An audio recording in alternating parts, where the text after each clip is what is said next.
বন্ধুরা, কীভাবে মৃত্যু হয়েছিল মারাদোনার? দিয়াগোর প্রয়াণের প্রায় 4.5 বছর পর জানালেন ময়নাতদন্তকারী। কী সেই ঘটনা? সম্পূর্ণ দেখব এই ভিডিওটিতে। দিয়াগো মারাদোনার মৃত্যুর আসল কারণ খুঁজতে আর্জেন্টিনার আদালতে চলছে শুনানি। সেখানে একটি তথ্য প্রকাশ্যে আনলেন ফরেনসিক বিশেষজ্ঞ। জানালেন কীভাবে মৃত্যু হয়েছে মারাদোনার। দিয়াগো মারাদোনার মৃত্যুর আসল কারণ খুঁজতে আর্জেন্টিনার আদালতে চলছে শুনানি। সেখানে একটি তথ্য প্রকাশ্যে আনলেন ফরেনসিক বিশেষজ্ঞ। তার দাবি, তীব্র কষ্টে মৃত্যু হয়েছে মারাদোনার। মৃত্যুর আগে অন্তত 12 ঘন্টা অনেক কষ্ট সহ্য করেছেন তিনি। বৃহস্পতিবার ফরেনসিক চিকিৎসক কার্লোস কাসিনেল্লি আদালতে সাক্ষ্য দিয়েছেন। মারাদোনার দেহের ময়নাতদন্ত করেছিলেন তিনি।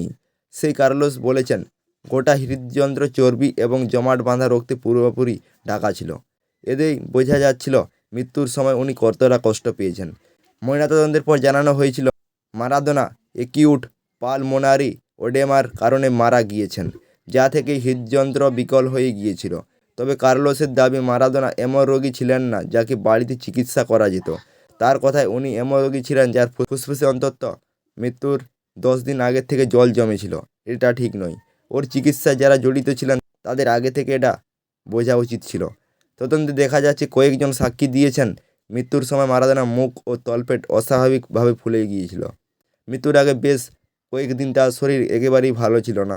2020 নভেম্বরে মৃত্যু হয় মারাদোনার। তখন থেকে অভিযোগ উঠেছিল যে ওই মৃত্যু স্বাভাবিক নয়। বুয়েনোস আইরেসের একটি আদালতে মারাদোনার রহস্য মৃত্যু নিয়ে তদন্ত চলছে। অভিযুক্ত তালিকায় রয়েছেন 7 জন, যার মধ্যে মারাদোনার ব্যক্তিগত চিকিৎসক লিওপোলদো লিওক ও মনোচিকিৎসক অগাস্তিনা কোসাচভ রয়েছেন। মৃত্যুর আগে পর্যন্ত মারাদোনা যে ওষুধ খেতেন তা কোসাচভের পরামর্শেই। অভিযুক্তরা দোষী প্রমাণিত হলে 8 থেকে 25 বছর পর্যন্ত জেল হতে পারে। শুনানি শুরু হয়েছে গত মঙ্গলবার। আগামী 4 মাস তা চলতে পারে। এর মধ্যে 120 জন সাক্ষ্য দিতে পারেন। বন্ধুরা, এই নিয়ে আপনাদের যদি কোনো মতামত থাকে তো অবশ্যই কমেন্টে জানাবে।